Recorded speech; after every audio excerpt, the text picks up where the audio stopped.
Selamat bergabung Bapak dan Ibu dengan saya Adam Fayan Amru, dan kali ini kita akan membahas terkait dengan crisis management dan bagaimana memulainya.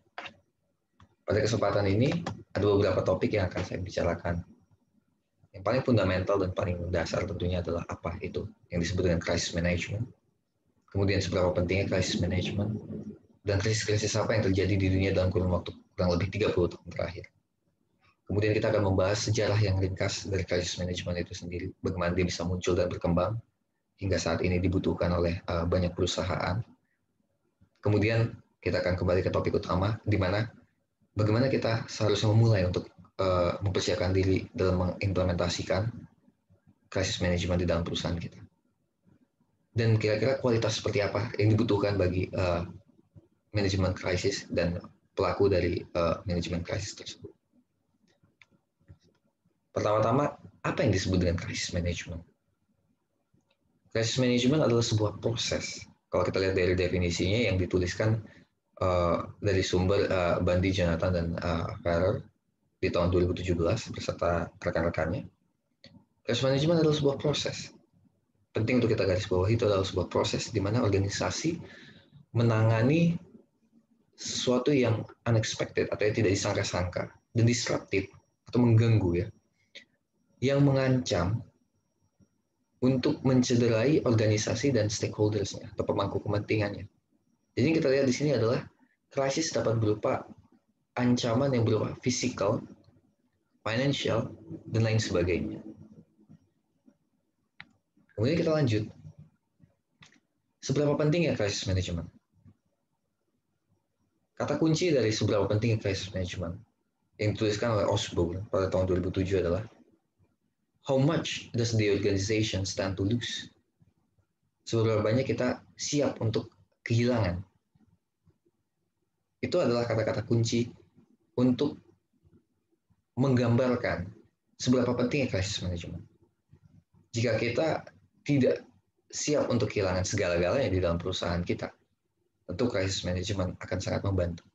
Dalam penjelasannya, crisis management membantu para manajer untuk mempersiapkan strategi menghadapi kondisi-kondisi yang tidak pasti, uncertain. Begitu juga dengan bagaimana membuat keputusan di masa datang terkait dengan langkah-langkah yang akan kita ambil. Crisis management akan membantu para manajer untuk merasakan tanda-tanda dari kemunculan krisis, memberikan peringatan kepada para pegawai tentang bagaimana dampak dari krisisnya dan tindakan-tindakan atau persiapan-persiapan yang manjur untuk menangani hal tersebut. Lebih baik mencegah untuk mengobati Bapak dan Ibu. Kuncinya adalah itu. Kemudian kita bisa lanjut ke tahap berikutnya, di mana krisis-krisis dunia dalam 30 tahun terakhir yang kita bisa lihat di sini saya rangkum dari berbagai macam sumber.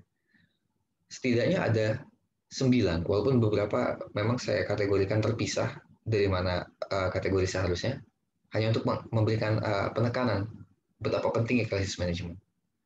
Kita bisa melihat bahwa ada socio-technical failures, ini nomor 1. Ada Chernobyl, yang saat ini mungkin dalam penanganan, dan Columbia Challenger yang meledak. Kemudian ada environmental problems, seperti Exxon, Deepwater Horizon, yang mungkin kita bisa lihat filmnya juga, ya, Hurricane Katrina, dan termasuk tsunami di Jepang dan Indonesia. Medical and health issues. Ada mad cow disease yang kita sama-sama ketahui, ada SARS, ada MERS, ya, Middle East Respiratory Syndrome, dan banyak sekali problem di dalam aspek medical dan health issues. Kemudian ada failures dari critical national infrastructure. Baru-baru ini kita saksikan bahwa di Italia kereta gantung ada yang jatuh, termasuk krisis. Kemudian intentional acts of organizational misbehavior, ada terrorist attack yang beberapa kali sempat terjadi juga di Indonesia, ada fraud dalam skala besar, dan lain sebagainya. Ada leadership crisis among financial services organization and political. Kita bisa lihat berbagai macam contohnya di via internet. Ada global financial crisis yang kita bisa pelajari di 2008-2009. Kita bisa lihat itu Asia Financial Crisis 97-98 kita bisa pelajari juga, .com crisis di early 2000, cryptocurrency crash recently, dan beberapa waktu belakangan ada beberapa periode. Kemudian ada COVID-19 pandemic yang paling apparent dalam 1 tahun ke belakang. Di dalam COVID-19 pandemic, kita bisa melihat betapa besar impact-nya. Ada beberapa hal yang terjadi hingga future oil market crash, hingga harganya sampai negatif, dan yang sangat luar biasa baru pertama kali terjadi dalam sejarah. Dan begitu banyak fenomena lainnya. Dalam beberapa waktu belakangan kita bisa lihat bahwa di India sendiri jumlah peningkatan kasusnya luar biasa banyaknya. Dan kita harus bersiap untuk menghadapi hal-hal yang serupa jika penanganan dari COVID-19 di negara kita, di Indonesia, atau di lingkungan kita tidak di-handle dengan baik. Berikutnya, Bapak dan Ibu, kita bisa melihat di sini ada brief history dari crisis management. Saya akan membuat ini sangat-sangat brief. Bapak dan Ibu bisa melihat berbagai macam stories terkait dengan pengembangan crisis management dari krisis-krisis yang terjadi tentunya. Tapi the early study dari crisis management itu berawal dari public relation dan dimulai paper-papernya itu di tahun sekitar 80-an. 1980-an, saya tampilkan juga source-nya di sini dari Sri Vastava ya, Mitrov di tahun 1988. Kemudian ada American National Standard untuk Security, Preparedness, dan Continuity Management System di tahun 2009 sebagai salah satu sumber dari notion di mana crisis management adalah salah satu proses paling penting di dalam public relation.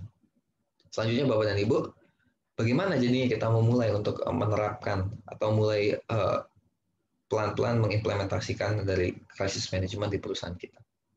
Berbeda dari risk management tentunya, yang melihat potential threats dan memberikan mitigasi-mitigasi terkait dengan kemungkinan akan adanya risiko yang berbuah menjadi krisis gitu ya. Crisis management sendiri berada dalam scope yang lebih luas karena dia akan menangani ancaman tersebut sebelum, saat, dan setelah terjadi. Gitu. Jadi itu sebuah disiplin yang berada di dalam konteks yang memang jauh lebih luas karena memerlukan skill set gitu untuk mengidentify skill set dan teknik untuk mengidentify, mengakses. Jadi kita harus menemukan dulu bahwa ada potensi-potensi krisis ke depannya, memberikan bobot gitu, memberikan penilaian terkait dengan potensi tersebut, memahami, dan pada akhirnya harus berhasil bertahan untuk melalui itu gitu. Jadi working di dalam pressure yang sangat besar itu sangat-sangat menjadi sebuah necessary quality. Nanti kita akan bahas pada qualities untuk crisis managers, terutama pada saat momen-momen dimulainya krisis hingga prosedur untuk recovery atau pemulihan dimulai. Itu kira-kira bagaimana kita bisa mengawali itu. Kita harus mampu memberikan identifikasi, assessment, pemahaman, dan coping terkait dengan situasi yang kita identifikasi di awal sebagai krisis. Selanjutnya, Bapak dan Ibu, nah kita akan bisa melihat di sini. Jadi, crisis mindset requires the ability to think of the worst possible case. Jadi kita harus mulai dari segala sesuatu yang worst case scenario. Jadi itu adalah crisis mindset. Jadi kalau kita melihat adalah sebuah benda elektronik, atau misalnya kita bilang TV, televisi kita yang terhubung dengan soket listrik gitu ya. Kita harus bisa membayangkan bahwa jika ada temboknya retak dan di situ ada bercak air atau tanda-tanda kebocoran di dalam tembok, kita harus bisa membayangkan bahwa ada potensi akan terjadi kebakaran.